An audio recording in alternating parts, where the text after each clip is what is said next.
Welcome to those of you joining us on today's webinar. We're just going to give it a few seconds for people to log into the session, and we'll be starting momentarily.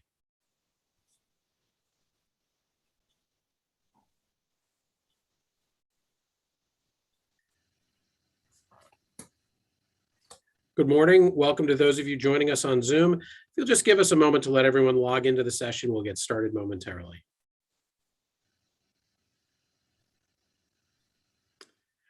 Good morning. Welcome to today's very special event at WITA, looking ahead to the WTO's 12th Ministerial Conference, which starts November 30th. Today's event is in partnership with the Institute for International Economic Policy at George Washington University, and we're delighted all of you can join us today. Before we turn to today's event, we'd like to highlight two important events for your upcoming calendar.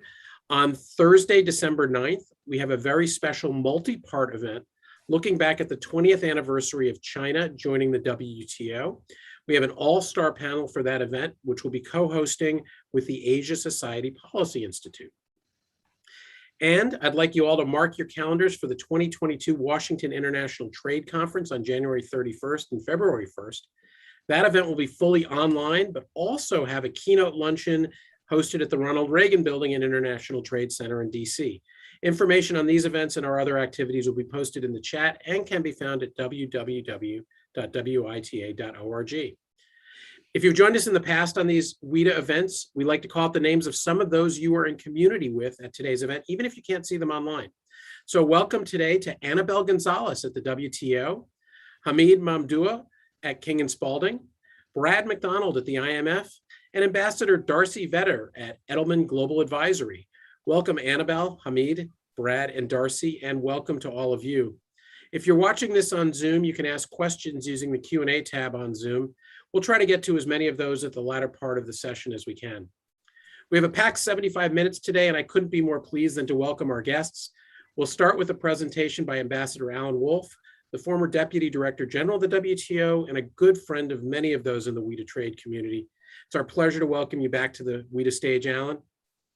He'll be joined by Professor Michael Moore of George Washington University, our moderator for today's event and partner at today's event. After Alan's remarks, we have a fabulous panel joining us featuring my good friend Jake Colvin, President of the National Foreign Trade Council, Isabel Jarrett with the Pew Charitable Trusts, Andrew Jury with the Embassy of Australia, Sharon Butler Lauritsen on behalf of Aggies for WTO Reform, and Catherine Mellor of UPS. If you registered on Zoom, you should have a copy of all their biographies in the email program we sent around a little while ago. So we can dispense with lengthy introductions, but to say welcome, Alan, Jake, Isabel, Andrew, Sharon, and Catherine. And with that, I'll turn to our moderator and event partner, Professor Michael Moore. Mike? Thank you very much, Ken. It's always a pleasure for us to work with you and your outstanding team at WITA. In fact, 20 minutes ago, I walked out of another co-sponsored WITA GWU event, along with Women in International Trade on gender inclusiveness in trade. But I'm here representing GW's Institute for International Economic Policy, which is the Washington area's first university-based research institute focused exclusively on global economic policy issues. We sponsor and produce policy-relevant academic research and organize seminars and conferences on international trade, international macroeconomics, and economic development. You can find out more about us by simply Googling GW IIEP. And this is also the institutional home of GW's master's program in international economic policy. If you know great students who'd like to learn more about how to develop the skills necessary for studying trade, please check us out on the web. But now it's truly my great pleasure to turn things over now to our distinguished first guest, Alan Wolff. After about 20 minutes, we'll bring the rest of our amazing panel to the table. And please submit your questions via Zoom's Q&A feature for our panelists. So welcome, Alan. Looking forward to it. Thank you very much. It's a real pleasure to be with you. Thanks to WITA. Thanks for the Institute for International Economic Policy. I would say when I came to Washington, I had only one economics course. So I was at Treasury and I had to go over to GW and pick up on my economics on the international side. So I recommend it highly, as well as on the trade law side for GATT. Any any successes I've had or any errors I've made, the errors are mine. The successes are due to GW Night School, which I benefit from greatly. I'm going to try to share my screen and see what happens. But I may have to have technical assistance for that. And I seem to really require technical assistance immediately. So I'll call on Jessica or Diego to put up my slides. That's it. So going to the first substantive slide, the white slide, we're talking about defining success at MC12. It's a big plus that there's a meeting in person. We don't know whether what COVID will be like in 2 weeks. It's spiking in Geneva, as it is in most places as the winter puts people inside. There's a so-called sardine protocol, which may be attempted of packing everybody in. That may change. The key question is, can ministers get together in various formations to get some progress made? This is only going to be handled by physical meetings. This is not a Zoom event for getting wresting success out of this process. You know, all leaders at the G20 have for a couple of years now pledged to make WTO a priority, a success. Now ministers have to deliver, and the question is, will they? The next slide, please. So if we look at past the 11 past ministerial conferences, the ones in green are the ones that had an outcome in terms of an agreement among all members who were there. There are 164 members of the WTO. So 6 ended in declarations, 5 did not. This is the equivalent of white smoke coming out of the Vatican for election of a new pope. Can everyone there agree unanimously, no objection to a ministerial outcome? And there've been some real successes over the course of the WTO's history, and some actual real failures. The next slide, please. But you don't know whether it's a success or failure until later. Trade facilitation was a subject put on the agenda in 1996. It was concluded as an agreement in 2013 and entered into effect in 2017. It's the signature hallmark achievement on the multilateral side of the WTO. There have been other agreements that are quasi-multilateral, and in that they've been adopted, like the Information Technology Agreement, the Pharmaceutical Agreement, and a couple of other things. But the only one that everybody put their name to, or will, is the Trade Facilitation Agreement. The Buenos Aires Ministerial in 2017 was considered at the time a failure, but the joint statement initiatives, the plurilaterals, the open plurilaterals were born. I regarded that as, at the time, as a great success. That's not the way the press played it. For MC12, what do we need? Path forward for workable dispute settlement is one thing the press will look for, and others. Move towards restoring deliberation and negotiation functions, being able to reach agreements at the WTO, and a mandate for some limited enhancements of the executive function of the WTO. Next slide, please. The situation's fluid. There are some real problems. The General Counsel will meet next week to review the status of all issues. Will there be a waiver of intellectual property protections for trade and health, to get an agreement on trade and health? Will there be an agreement on a permanent solution for public stockholding, which is what the Indians want, and with respect to agricultural commodities? Will the fish negotiations that started in 2001 finally come to a successful conclusion? And no one knows at this stage. So the forecast is an estimate. We know what won't happen, which we may get to if there's time, but what will happen is still up in the air. That's why you have a ministerial. Next slide, please. Multilateral, just definitional issue. Multilateral means no one opposes of the 164, from the largest to the smallest of the trading countries. That's why there's unpredictability here. On the plurilateral side, formed by groups of like-minded, there's nearly 100% certainty of what will occur at this ministerial. I think there are a number of strong positives. Next slide, please. So if there's an agreed declaration, which means multilateral, trade and health, Ambassador David Walker of New Zealand has put together really a very comprehensive proposal on dealing with trade and health. But is that tied up in the TRIPS waiver issue? Quite possibly. So we don't know the outcome on that yet on the multilateral side. WTO Reform Process launched. This is very likely, if there is a multilateral outcome.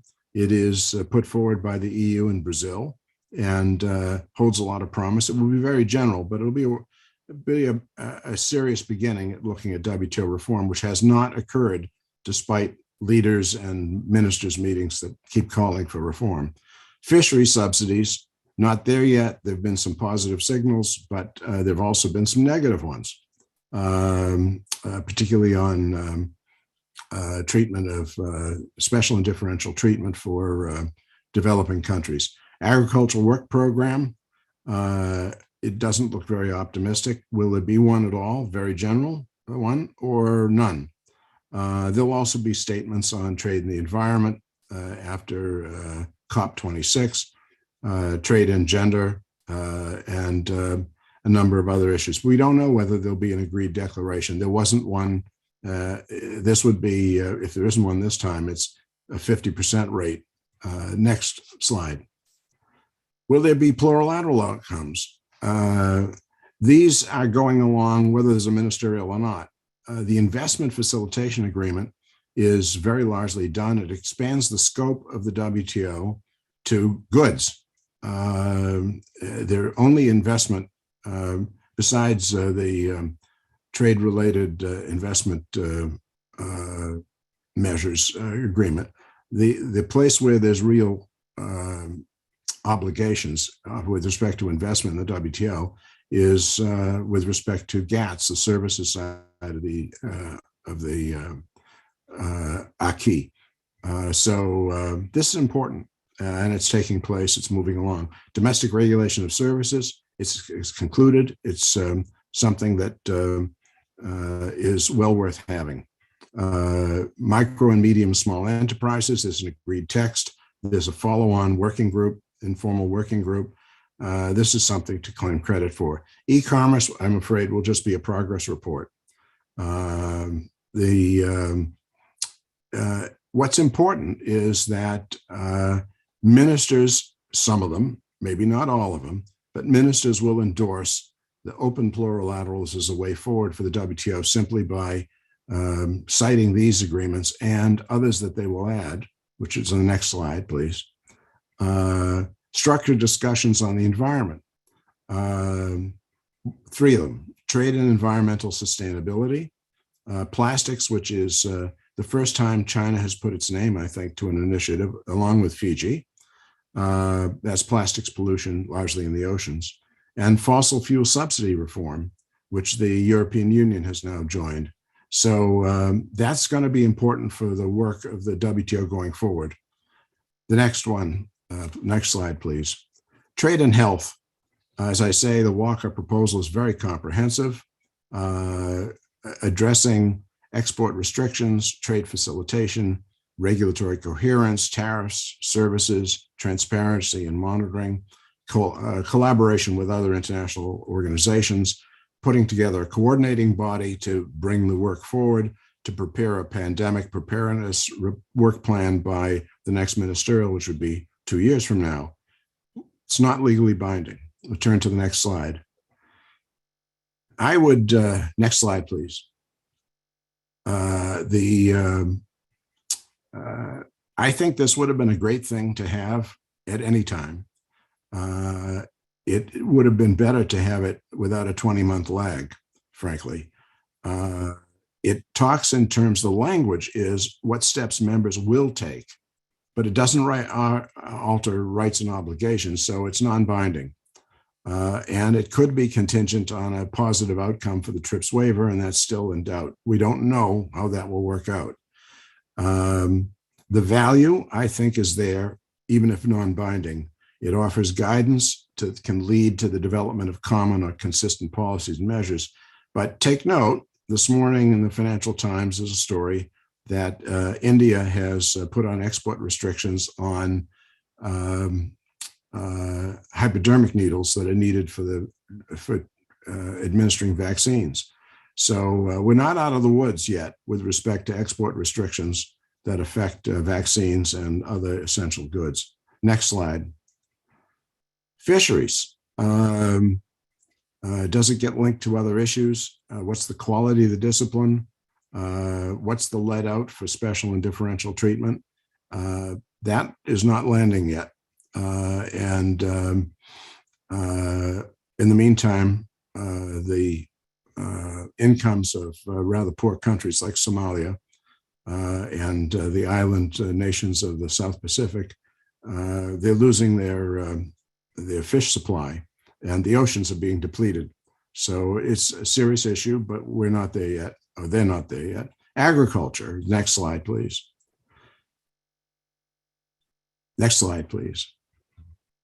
There hasn't been any basic change in positions, and WTO has always had trouble. The world has always had trouble landing agricultural agreements. So we'll have a serious work program.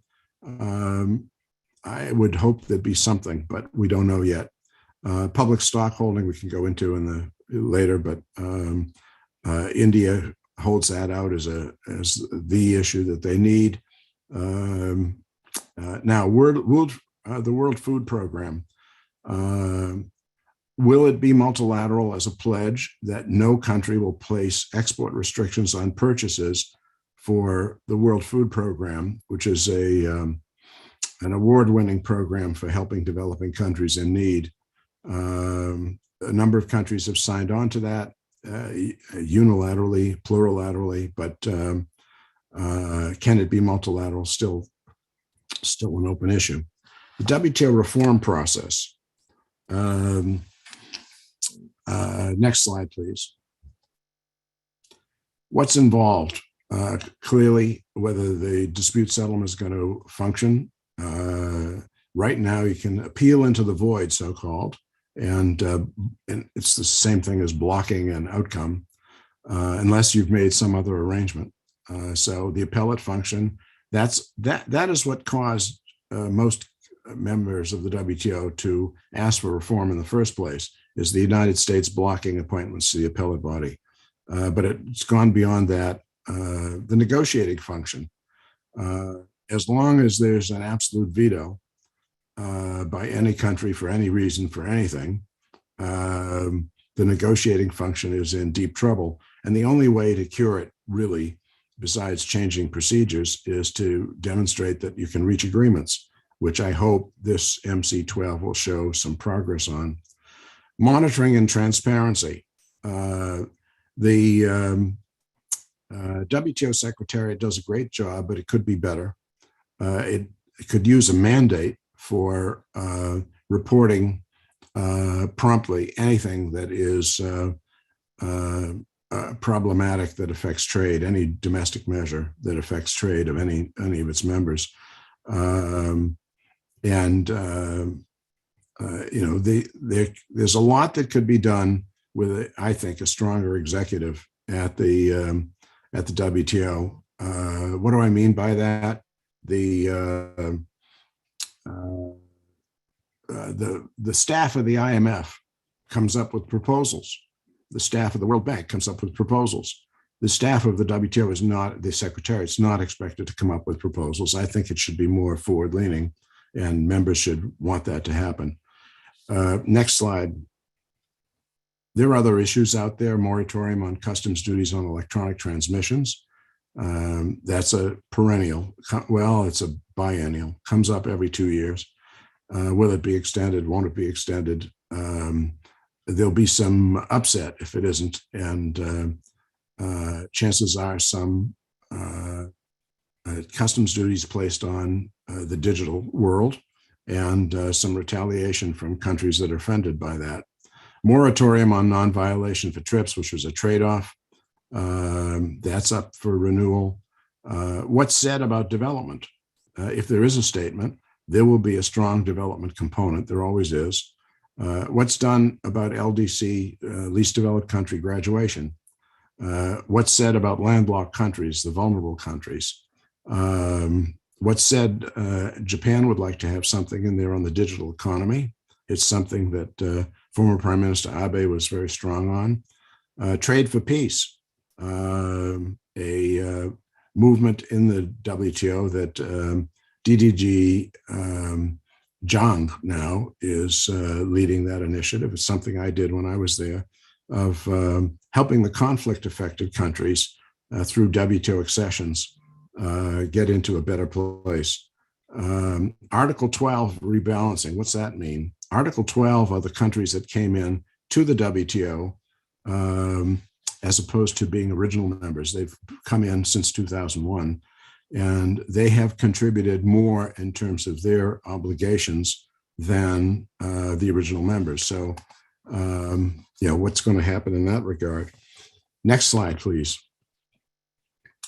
So, nothing happens in a big room. Actually, that statement could stand by itself. I tried to escape from the plenary sessions as much as possible when I took turns chairing it in Buenos Aires. There was one exception. Lighthizer said what the United States wanted, which was new and different. But a lot of the statements do not really change the scope of things very much. So the U.S. is back. Catherine Tai, whom I think has great potential, and I've known her for years and can exercise leadership. Will the U.S. come back in a leading position? Does it have a clear mandate to do so? The European Union is back after a long series of extramarital affairs, I would say, extra multilateral flirtations. And it's pushing for some things. Will it be able to push hard enough to get them done? This takes a great deal of strength, application of power to get something done. China is showing some greater signs of willingness to engage. I mentioned plastics pollution. First time they've launched an initiative at the WTO. They still say we're developing, but they also say we'll take responsibilities in line with our capacity, which is a positive statement. Signaling change with the saying that there should be an environmental goods agreement, which created in 2016. China said, let's do that. Now, are they going to put any muscle behind it? Not clear. There are indications of wishing of more openness by indicating they want to join CPTPP, the digital economy partnership agreement. Straws in the wind, and there is skepticism on the part of major trading partners of whether China would contribute much, but there are possibilities which shouldn't be ignored. Mid-sized, Brazil has been great. Brazil is very different than it was 15, 20 years ago. Singapore is always good. Australia, you're going to hear from Australia this morning. Canada, Japan, New Zealand, and others, they are investing in the system. And but are they enough alone? I think they still need the big three. India, South Africa, will they be more flexible? There are some positive signs with respect to South Africa. What I read in the Indian press doesn't hold out much hope yet for movement. Other developing countries, they're not a uniform bloc, so there are some differences. Next slide, please. One thing that's new is Ngozi Okonjo-Iweala. She has an enormous amount of energy. She has contacts at high levels. She has visibility on a par with Kristalina Georgieva at the fund and David Malpass at the bank. What's that matter? Can it be translated into getting something done? She is trying very hard. So does she bring political magic? She was chosen to bring more momentum into the WTO from the Director General's office. That's why she was brought in, not just because she's African or not because she's a woman, but because she seemed to be able to promise to get things done. And we'll see whether that magic exists. I wouldn't bet against her, but she's not a trade person. She's not going to get necessarily into a back room and know exactly where to bring something together. But she has some reach into capitals at the highest level, and the ministers respect that and react to it positively. So I will end on what won't be there. Next slide, please. So not among the deliverables, not going to be any solution to the appellate body impasse. They're not going to say open plurilaterals are the way forward. We all agree to that. 164 of us agree to that. Won't happen. They're not going to say, and none of them want to give up their all-purpose veto. But I think that has to be part of reform. Can you block any agenda that you don't like one of the items on it? It's what Pascal Lamy, former Director General, called medieval procedures of the WTO. They're not going to say that the multilateral trading system is based on market forces determining competitive outcomes, although it is. I mean, just plain is. That's the purpose of that outfit. And I think China should recognize that as well as others. It's not dictating the shape of the Chinese economy. It's saying you belong to this outfit, then the only way to have the rules make any sense whatsoever or market access to make sense is that when you try to sell something, you try to buy something, that market forces will determine whether that transaction can come forward. That the WTO is about progressive trade liberalization. They used to say that in ministerials. They didn't, they're not going to say it at this ministerial. We're not in an era where everybody says, this is all about constantly opening markets. Not going to happen. An agreed condemnation of forced labor. The U.S. Has raised that in the fisheries talk. There will be no general statement of that. It's a very contentious sort of thing. And the next slide's the last. Please, next slide.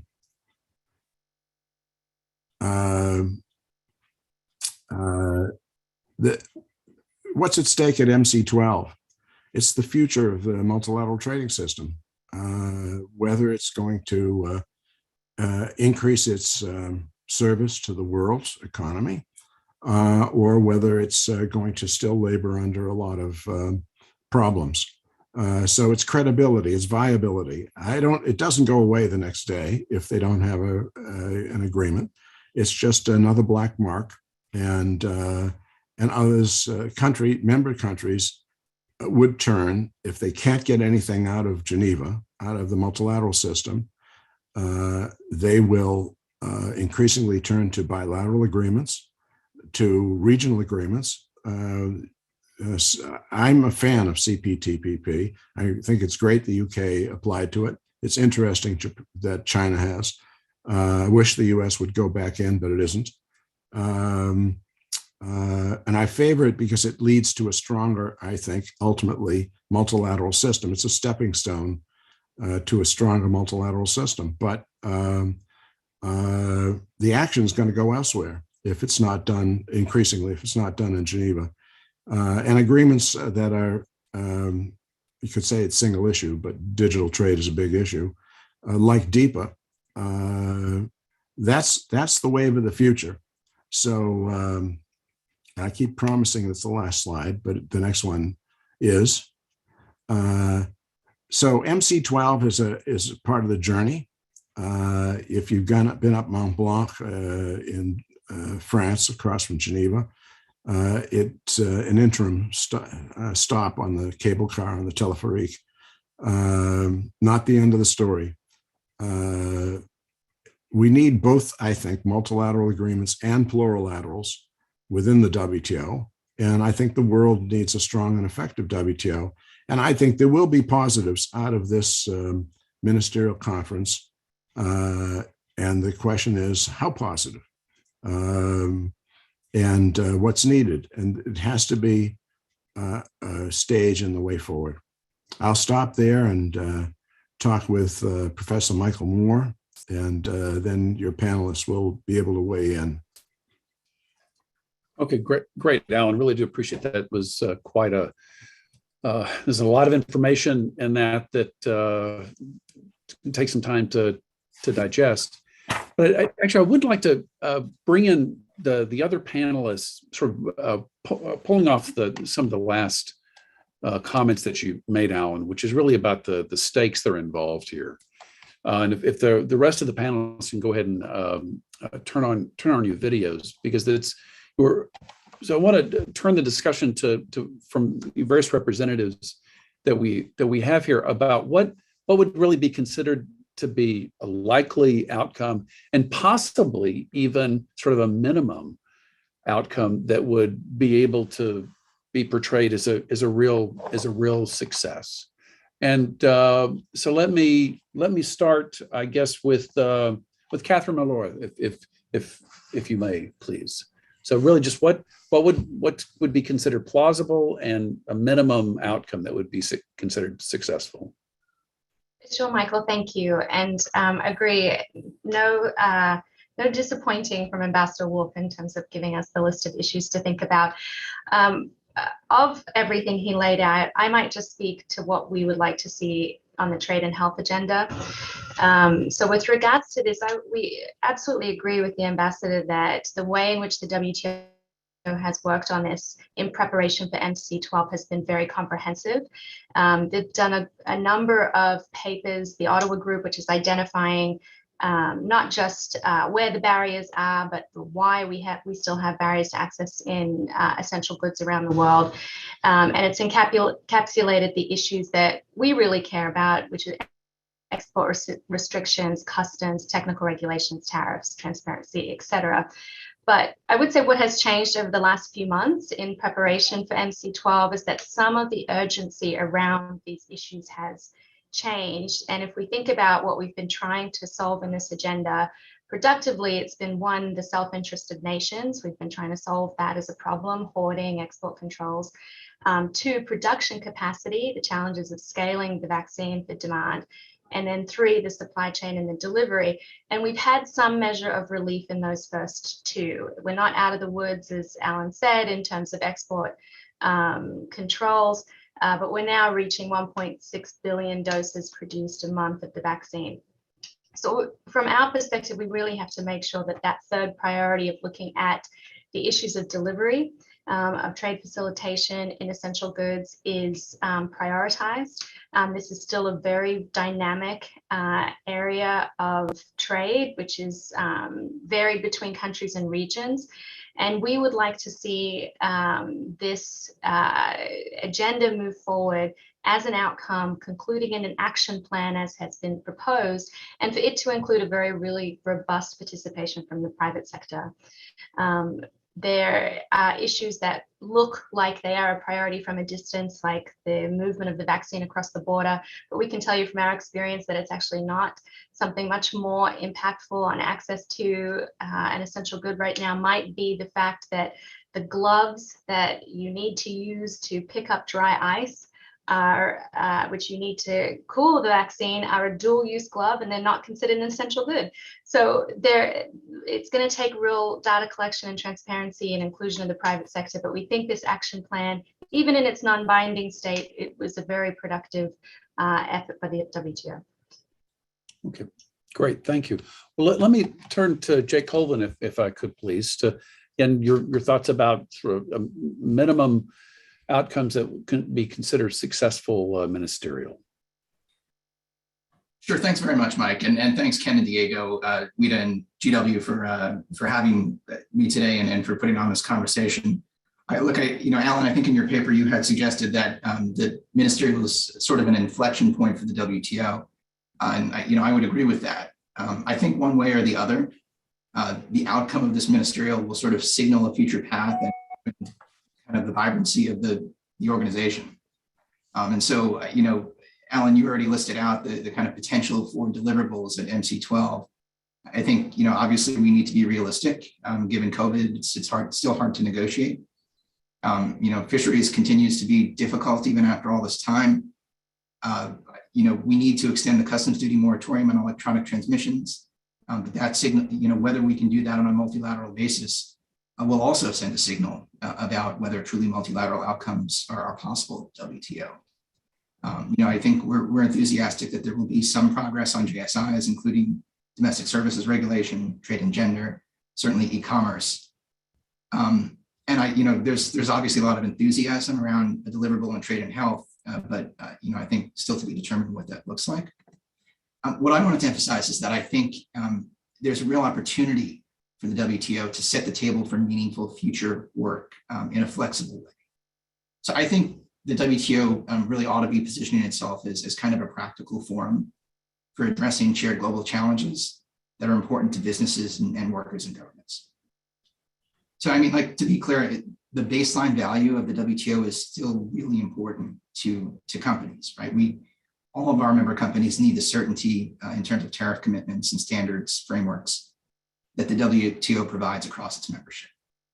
But I also think it's important for the organization to evolve so that it doesn't risk deteriorating.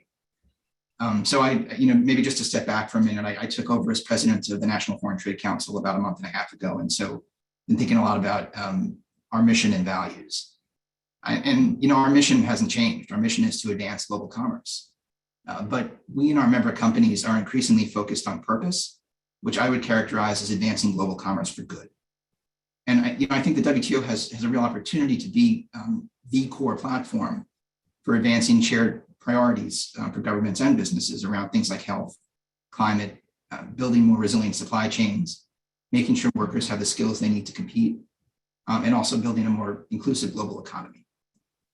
And I think, over the past, year and a half now, the WTO, I think, has sort of hinted at its capabilities as serving as this kind of flexible platform to address the shared global challenge of pandemic response and trade and health. Really impressed with the energy and knowledge that Dr. Akanjo-Iweala has brought to the role. And I think, we couldn't have asked for a better leader of the organization during the pandemic. But if you look at the practical work that the WTO has done over the past year and a half or so, it's been this sort of flexible forum to talk about lessons learned from the pandemic, supply chain bottlenecks, and the importance of trade facilitation and digital trade and sort of improving the resilience of businesses and workers during this challenging time. You look at the work that was done during the Trade Facilitation Committee of the WTO, led by the United States and European Union, sort of emphasizing best practices for paperless and touchless customs procedures. Our Global Innovation Forum is engaged in a number of conversations about the role of digital tools in helping small businesses and women entrepreneurs during COVID. The Ottawa Group keeps adding members and talking about trade and health initiatives going forward. And so I think the ministerial is an opportunity to start to signal that path forward for the organization. The e-commerce discussions, could you set a path forward for services market access discussions, future work? What is the future work program around trade and gender? How can you set a future path for work around supply chain resiliency, trade and health, and sustainability and climate? And then I think also really important to create a path forward for WTO reform focused on restoring a fully functioning dispute settlement system and also transparency and improving transparency and monitoring. I think the key to all that is probably that many or most of these initiatives have to be plurilateral because it's just increasingly difficult, if not impossible, to agree to anything substantial and meaningful on a truly multilateral basis. I think my hope for the ministerial is that this sets the table for kind of that a more vibrant and inclusive platform for work in the future. So I'll end there. Thanks, Mike. Great, thank you. So Isabel, I wanted to talk a little bit about the fisheries and is a classic tragedy of the commons issue. I mean, every economics professor talks about overfishing. And there are many complicated global issues, climate change, fisheries.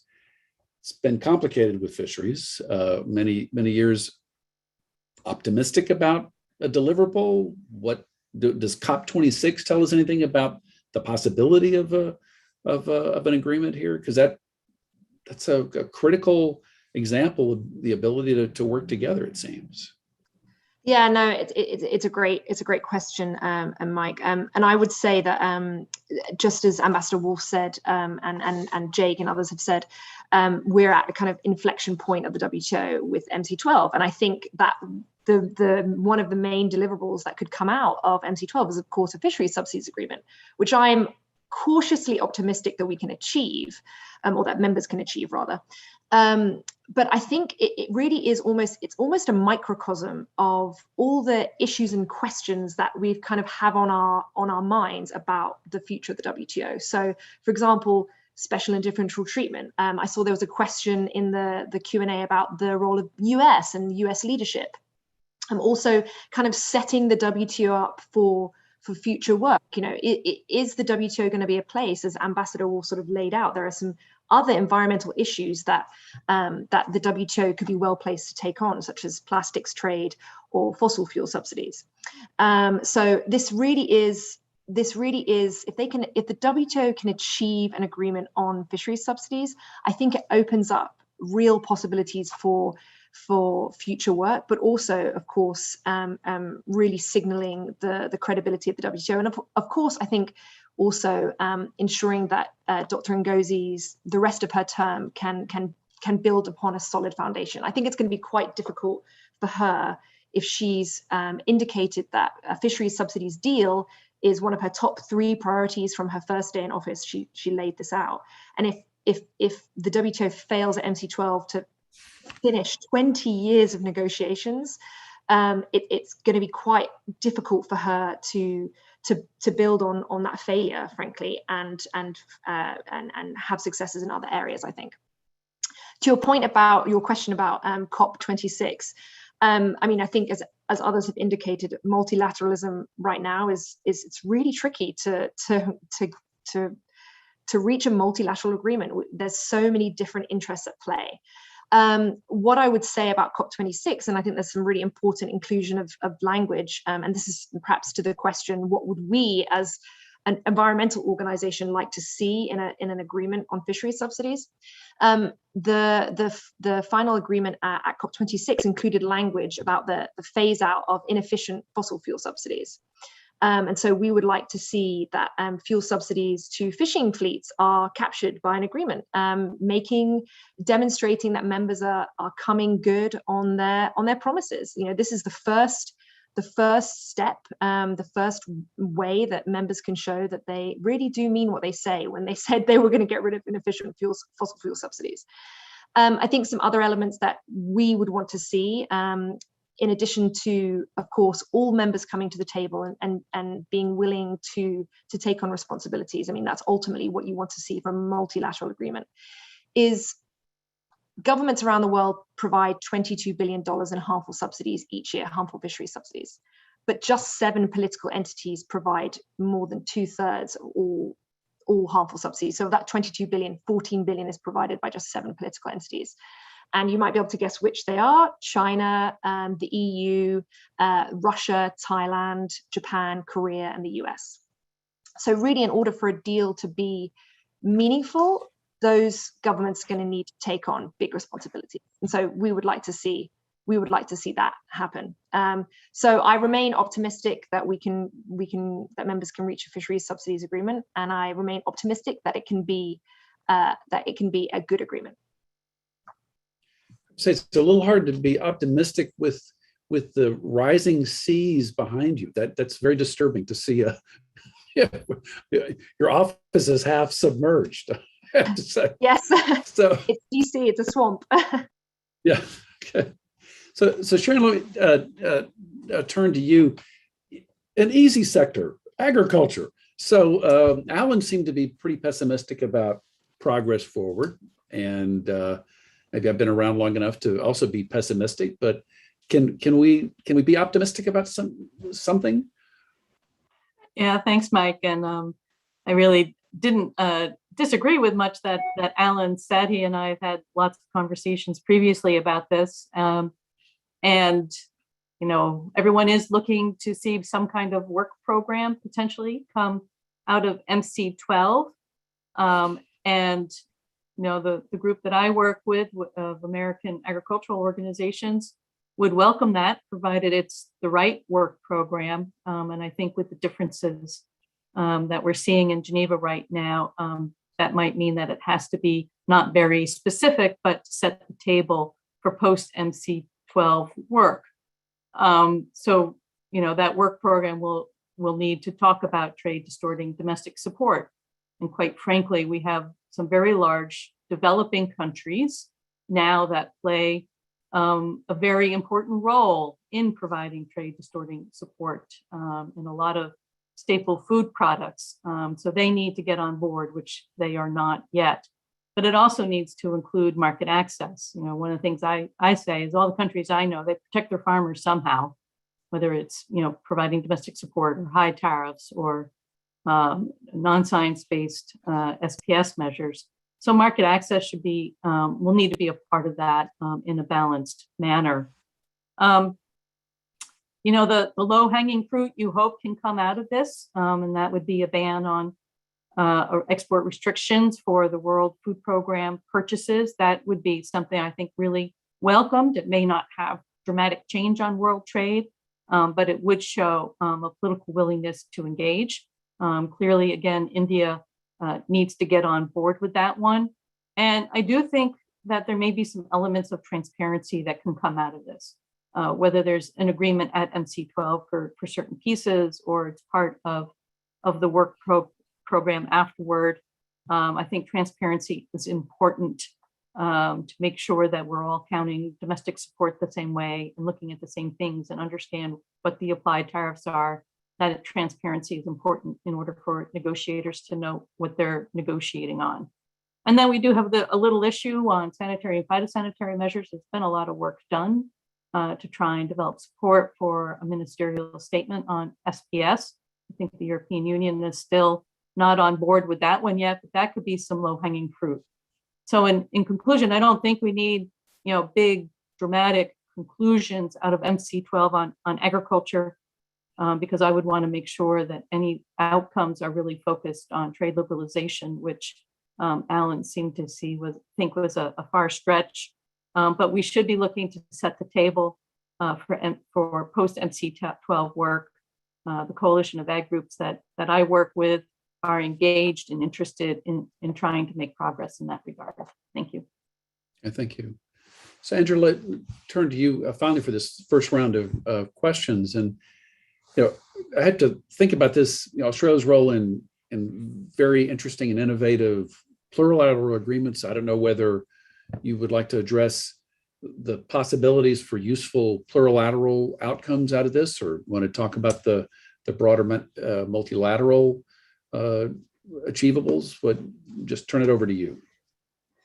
Sure. Thanks very much for having me. Thanks very much, WITA. It's a pleasure to be here, and pleasure also to be on the same side of the table as Sharon. We used to sit opposite each other, and it used to be considerably more intimidating. So pleasant for me to have a different experience, at least. I'll touch, I think, on a case for optimism, and I guess what we hope to see out of the negotiations, and also just that last point on plurilaterals. In 2015, I was, after the Nairobi Ministerial Conference in Nairobi in the airport, I was having a drink with my Norwegian colleague, and we were somewhat euphoric because the WTO had just eliminated agricultural export subsidies, which is something that Australia had been pursuing for 20 years. Before that ministerial conference, we had written our report back to Canberra saying that there are almost no prospects for the elimination of export subsidies. 3 out of 5 of the major powers had said not just that an outcome was difficult, but that it was impossible. And so one of the things that changed was in between Ambassador Darcy Veta and Michael Froman getting on the plane was that US agricultural groups sent a letter to Congress arguing for some of the things that they would like to see. And I think it's fair to say that before that time, the US position on the elimination of export subsidies had maybe been ambiguous at best. But this letter, this industry letter arrived, and then, the US arrived in Nairobi and was really galvanized behind this. And I think we went from having almost no outcome within reach to sort of having an outcome that was historic in a sense. So the point of that is not to say that the WTO used to have better negotiators and they should send some of them back. The point is really to say that industry pressure in this town still matters. And it's something that is still really important. And I've seen firsthand, again on agriculture with the letter that Sharon's industry group sent, that it has changed the dynamics in Geneva. So I guess it's a call to all of the people listening on this call not to think that the WTO is sort of too hard and out of reach. You can still have a voice, and I've seen firsthand the difference it can make. I think the other point from this is that US leadership is very, very important. And in that instance, US sort of coming out with a clear position changed the dynamic. And it was very difficult for some of the other major powers to oppose what was going on. Not trying to not trying to gloss over the difficulties and the emergence of strategic competition and how other trading powers have become, I guess, more aggressive in asserting their rights. But I certainly saw US leadership playing a key role.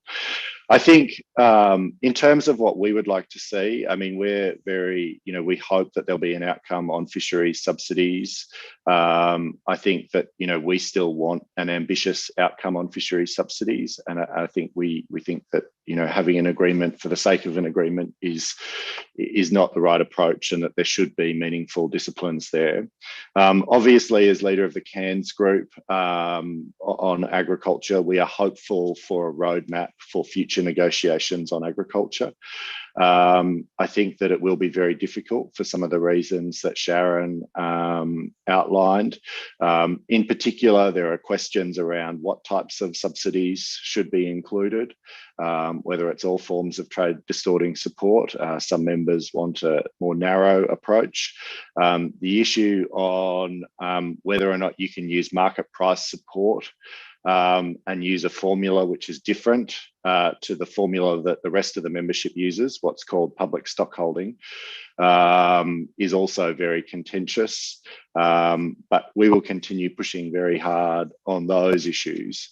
I think trade in health is also a promising area. It will really come down to the negotiations on the vaccine waiver and how those negotiations play out as to whether or not that can be successful.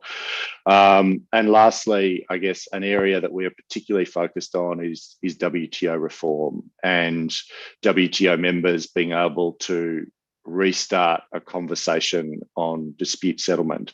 There's a lot of different discussions on the type of conversation that should have, but I think for small and medium-sized countries like Australia, it's very, very important. And our Prime Minister has, I guess, spoken about the importance of having a dispute settlement system that can hold larger members to account, particularly when they're facing economic coercion. So that's an important feature for us. In terms of how successful is this going to be, in one sense, it's already successful because of some of those plurilateral initiatives. The outcome on domestic services regulation is an amazing outcome. There's 83 schedules, I think, that need to be submitted. And that will provide a real boost for services trade. And importantly, also, I think with this administration fits very well with this notion of worker-centric trade. I mean, that agreement has really historic provisions that prevent discrimination in the provision of business services and the framework for the provision of business services. So I think, we feel that that's a real positive. E-commerce won't get there, but I think there's been substantial progress made, and we hope that the statement that's released will set a time frame for conclusion of those negotiations. Also, there are already positive outcomes on trade and gender, MISMEs, investment facilitation that are already in the books. So unlike 2015, we're actually going to this Ministerial Conference with a number of outcomes that are already there. But all of those big multilateral issues are very difficult, and we'll need to see what happens. But I think there's still time to achieve positive outcomes. And we won't stop working for Australia's part towards those. Okay, great, thanks. Alan, let me come back to you with really kind of a sort of overarching questions about the importance of U.S. leadership. Biden administration talks about the importance of multilateralism. It's a little bit unclear to me exactly how that's being manifested in trade. Maybe worker-centered trade is about foreign workers, but I tend to think of it as being primarily about U.S. workers. Maybe I'm mischaracterizing their plans, but how important is it for the U.S. to be engaged in ways that support the multilateral system, not just an agreement, not plurilaterals, but really part of the legacy of the U.S. in the post-World War II period? And can we be optimistic about that, do you think? If you're asking me to comment. Yes, please. Yeah, and turn it to the others as well afterwards. But. Yeah, no, the United States is absolutely central and always has been. The question is whether it will put its shoulder to the wheel to get some real progress done. It's not that it's absent. It's present in the working groups, in the committees in Geneva. It did come along in the last administration, I think it was, to join the Domestic Regulation of Services. I don't forgotten exactly the date of when it came on board, but it came on board. But whether something is achieved on domestic regulation, on digital economy, matters a lot. What the U.S. is thinking and doing in Geneva. Everybody has a veto, but some actually are working very hard to get things done. Australia and Japan and Singapore started the joint statement initiative on the digital economy, and the U.S. joined, and the EU joined, and China joined. So leadership can come from a number of quarters, but the big three have to be there at the end. And as I indicated, those who have generally had real problems with moving forward have to be more flexible. Can that be achieved? I think it can be. I'm with Andrew. Actually, in a strong agreement with a number of things that have been said in the panel. I'm with Andrew that a lot has been achieved already, but there's more out there to be achieved. And the U.S. makes an enormous difference. I hope that Catherine will really see an absolute need to be invested in the success of this ministerial. I think she will. And others will come along. It's there to be had. I did not mean to sound too negative, but I do think it is, as Jake summarized it, an inflection point where either there'll be more done outside the WTO or more done also inside the WTO as a forum. And the way forward is going to be of like-minded and the U.S. has a crucial role to play. The EU is waiting for it to come along. I think Japan's waiting for it to come along, as well as quite a number of other members are looking to the U.S. And that should not be squandered. And I have faith that ultimately it won't be, but we'll see.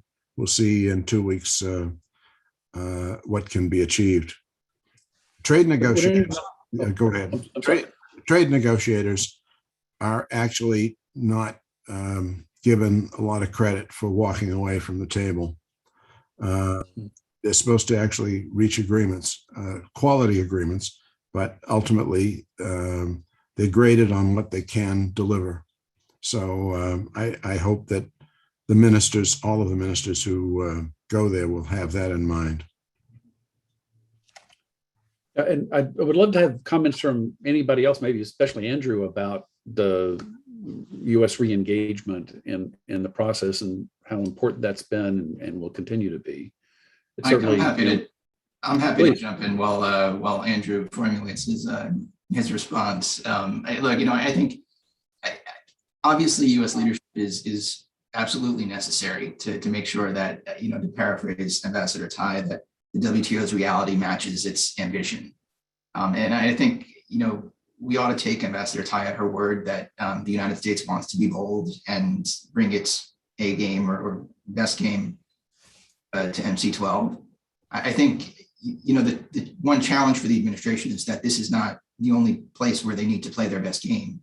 And I think as they look towards how to, what the future new normal looks like for the U.S. relationship with China and a number of other issues, the WTO is not the only place where they will look to, like I said, bring their best game. But sort of do want to level set. And, President Trump repeatedly threatened to withdraw the United States from the WTO and the government procurement agreement. And according to Bob Woodward's book, suggested that he wanted the United States to claim developing country status. And so, I think the fact that Ambassador Tai went to Geneva in her first year of the Biden administration, say that the WTO is important and that they're already working on reform is encouraging. I think, where we are as the business community is encouraging her and the Biden administration more generally to really, I think, Alan, you said, put your shoulder into key issues at the WTO, including WTO reform issues. I think, without that U.S. leadership, it's impossible to make progress on certainly reform, but also health, digital trade, and other priorities. But I do think it's also important for other countries to step up and lead, regardless of where any particular U.S. administration is in. And, if you look at the work that Australia, Japan, Singapore, Costa Rica, and Pakistan did to really convene and set the table for digital trade work, that was crucial back in 2016, 2017 to get us to a place where we are now. And so, absolutely U.S. leadership is important, but so is everyone else's. So any other comments on U.S. leadership? I think this is a really easy question, actually. We're working really constructively with USTR, and, we have been, and I think we always do, frankly. And I think there is a real element of truth from what Jake just said as well. It's not just up to the United States, it's up to all countries, and an approach which just sort of says, I can't do anything unless I know what the United States is doing is not really a position at all. But, as I said, it's very clear and it's an easy answer. We're working very constructively with the US, and we're looking to make progress in a range of different areas. I do think at this stage, it is worth bearing in mind that the questions that the membership are grappling with are huge questions. If you look at agriculture, for instance, and setting a framework for negotiations there, you're talking about hundreds of billions of dollars in subsidies or subsidy entitlements. So the dollar figure is very large. You're talking about people's livelihoods in key democracies. Here in the United States, the Farm Bill is one of the only pieces of bipartisan legislation that you can be relied on to be passed. In India, you're talking about farmers' livelihoods. So the stakes are very real, and these are very difficult questions. And I think it's the same in fisheries subsidies. If you look at that, real life consequences flow from this.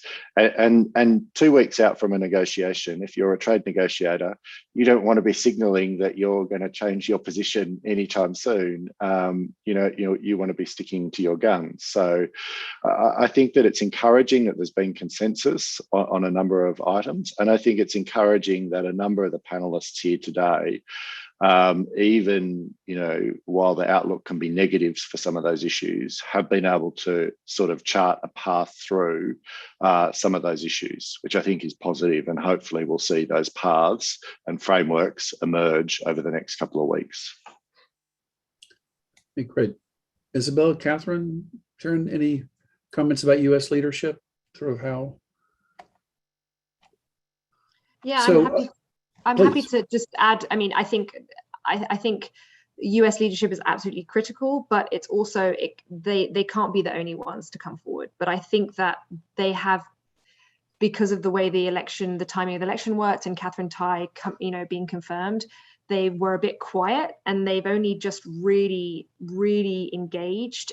And I hope that they can really help.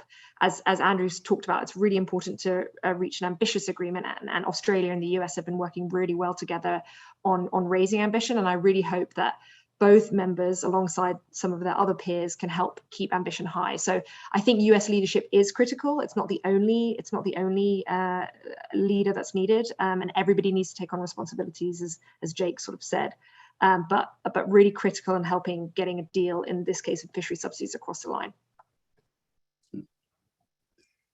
And I would be remiss if I didn't talk about what I spent an hour on earlier today, which is the trade and gender issues. And a couple of panelists were optimistic about some of the work that's being done and a deliverable. And I didn't know whether somebody might like to address that, because there were some interesting discussions earlier today, and would love to have anyone's perspective on that, if there's anything to add there. No, I thought there was some progress. I can, but I don't. I'm happy to if no one else does. Sure. I think there is a real opportunity for the WTO to advance a work program on trade and gender. I think it'll be interesting to see what that declaration looks like at the ministerial, and then what the plans are for the future. Because I think at a very base level, it's important to elevate the role that trade plays in building more resilient businesses and in helping to overcome discrimination for women in the global economy. And if you look at the U.S. experience, during the Obama administration, the U.S. government put out some numbers that indicated that women-owned businesses that export benefit from what they call an exporter premium. And so they did better than male-owned businesses that exported and women-owned businesses that didn't export. And so there's already this opportunity for women to benefit disproportionately from the global economy.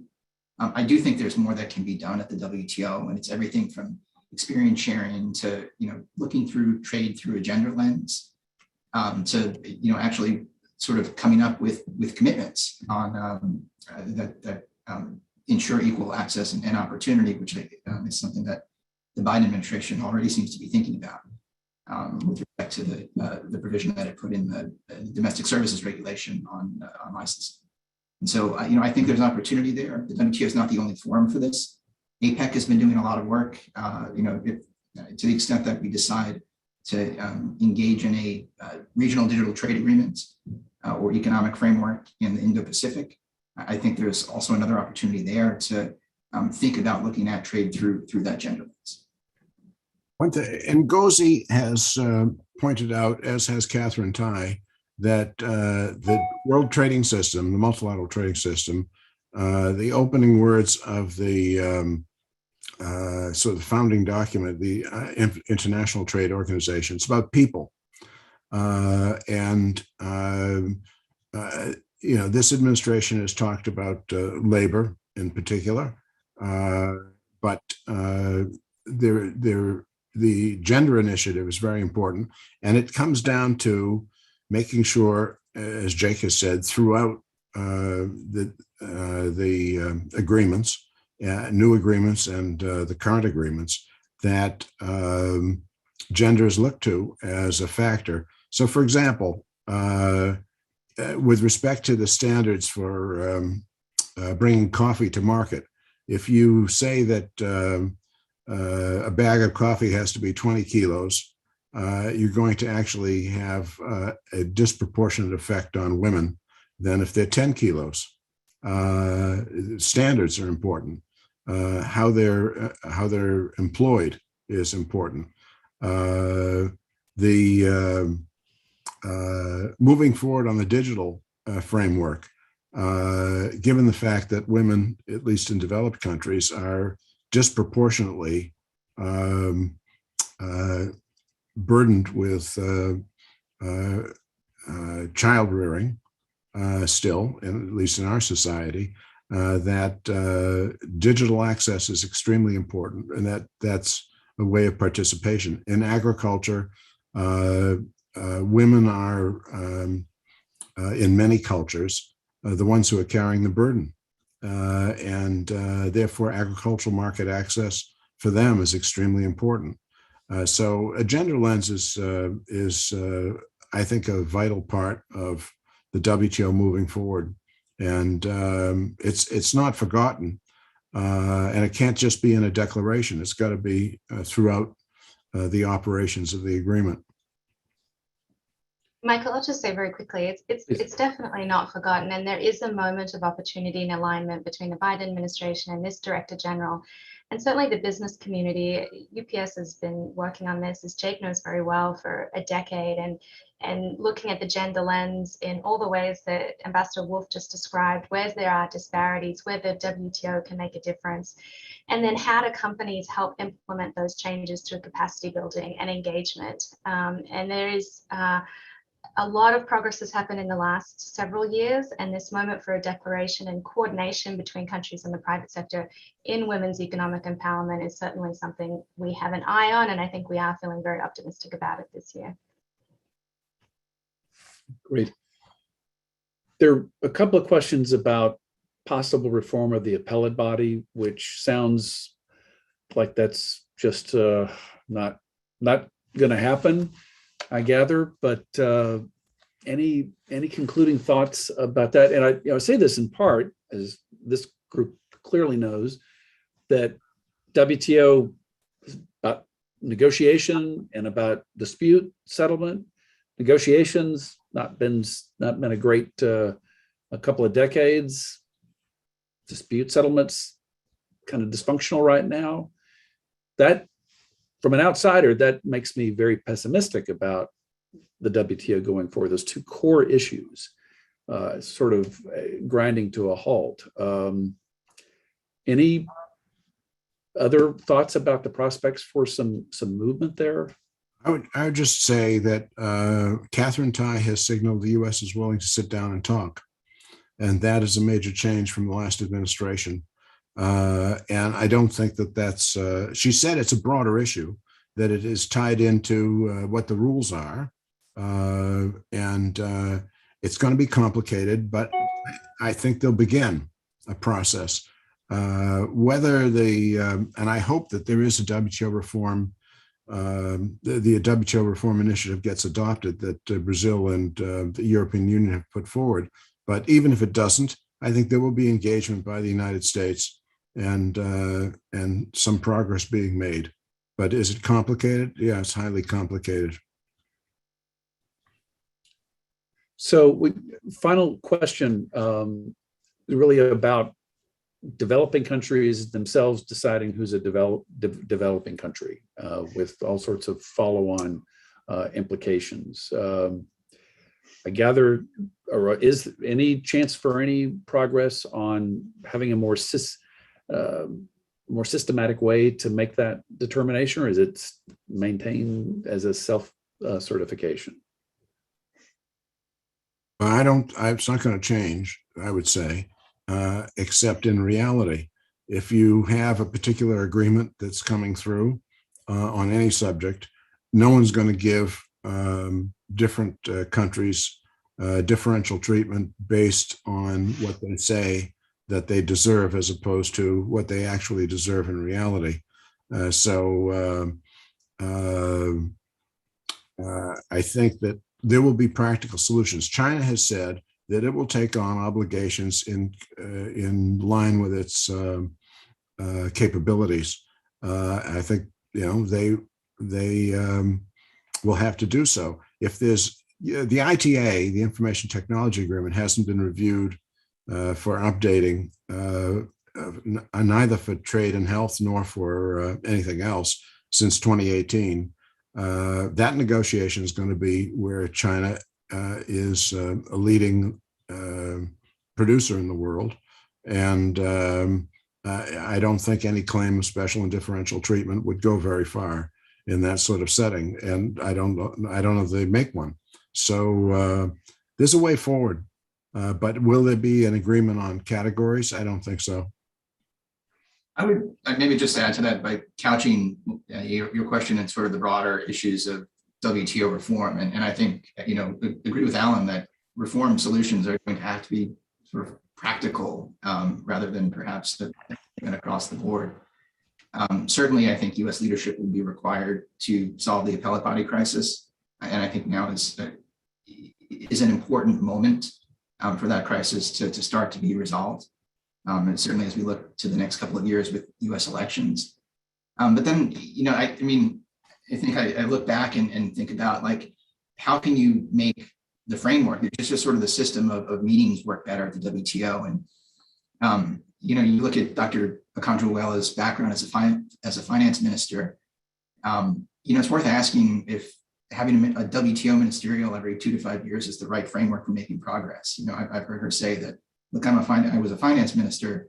We meet at the bank every 6 months, right? And so, can this ministerial result in a commitment to host another meeting in December 2022, as I believe has been sort of floated informally? I think ministers or countries agreed a long time ago to host ministerials every 2 years or so because they wanted the WTO to have that kind of political direction. But what it's really resulted is in paralysis between those meetings. And then, as Alan pointed out in his presentation, some of those meetings don't, some of the ministerials don't happen at all, or they collapse after a couple of days, or they don't result in outcomes. Would it be better for ministers to meet more frequently and provide direction on an ongoing basis to make incremental progress? Great, thank you. Isabel, let me turn to you about in the chat, you wanted to talk about India and the fish subsidies. That would be a very useful way to end our discussion. Yeah, happy to. And I know that India, they have a very sort of vivacious media that's often covering WTO topics, and particularly fisheries subsidies, and talking about the role of developing countries and developed countries in that tension too. India takes obviously, I think the risk with India and fisheries subsidies is, of course, I think mentioned by Ambassador Wolff, is linkages to other issues. So, that an outcome on fisheries subsidies, that India might link it to, say, an outcome on agriculture, which, definitely complicates matters. And there's a lot of question marks about public stockholding, et cetera, in that discussion. But specifically on their position, they have been very vocal in the media about talking about developed countries or rich nations, about the agreement being slightly unbalanced in their favor. And I think India has a slightly, there's some nuance to their position, right? They're really, obviously they have a defensive concern about their poor and vulnerable fishers having special and differential treatment, having that space. And of course, that's actually built into the agreement, into the draft text. There is actually an exception for those poor and vulnerable fishers. So that's being answered. Their other criticism, a major criticism that launching is about distant water fishing, is ensuring that there's a strong distant water prohibition. Now, actually, we agree with them on that. Distant water fishing is really a luxury, not a necessity of fishing nations. And really, there's just a handful of major nations doing that type of fishing. But the flip side, the kind of interesting part of India's position on that is that they have their own ambitions as a distant water fishing nation. They would like to fish far beyond their own waters, and they would like to be exempted from that prohibition. So on the one hand, we align with their view that, you know, that you need ambitious prohibitions on that front, but at the same time, you can't pick and choose how those prohibitions apply to you. So they're definitely going to be one to watch at the ministerial, and I think an agreement being reached on fisheries subsidies will undoubtedly have a lot to do with how India eventually decides to approach the ministerial. Well, I see that the big guy has shown up on the screen, so I think we could continue this discussion for a long time. And thanks to all, great comments, and appreciate the participation. So over to you, Ken. Thank you, Mike. Andrew, I noticed you unmuted a couple times. I didn't know if you wanted to jump in and give any last words before we wrap things up. Thanks. I was just going to say on dispute settlement, I think it is very difficult, and obviously the issues are incredibly difficult. But I think there are two positives. One is there is a much greater appreciation of the sort of US concerns about the system, and I think acknowledgement of the validity or bona fides of some of those concerns. But I think the other positive is that, you know, through the intervening period, there's been a greater awareness that dispute settlement means very different things to different countries. So for a country like the US, you know, very focused on leverage with other major powers, how it can, you know, enforce the fairness of the rules, whether or not those rules are fair at all. For a country like Australia, it means something very different. We don't have the same sort of leverage that the US has. So the rules-based system and being able to hold someone else to account is very important. So I think it's clearly not going to be resolved to a conclusion in the next couple of weeks, but I think we're on the important first step of a journey there to getting a dispute settlement system that's capable of working for a range of different members, and that's going to be a difficult process. But I think there's a note of optimism that we can have there. Thanks. Thank you, Andrew. Thank you, everybody. Any last words? Anyone else? I'm going to look for your unmuting if anybody wants to chime in again. Well, thank you very much. We did run a little long, but we had a lot to cover. And as Mike said, there's certainly a lot more we could have covered.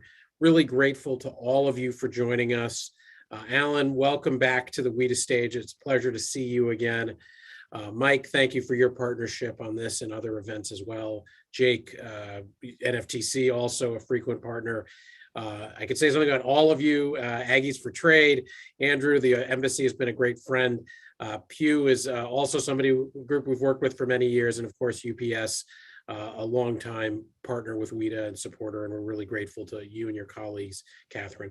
Thank you all very much for joining us today.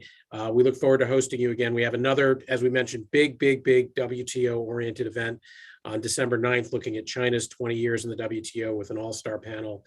That's going to be an extra long event with with remarks and panel discussion. So hope folks can join us for that in a couple of weeks. Thank you all very much. Be safe, stay well, and we hope to see you again soon. Thanks, Ken. Thanks, Mike. Everybody.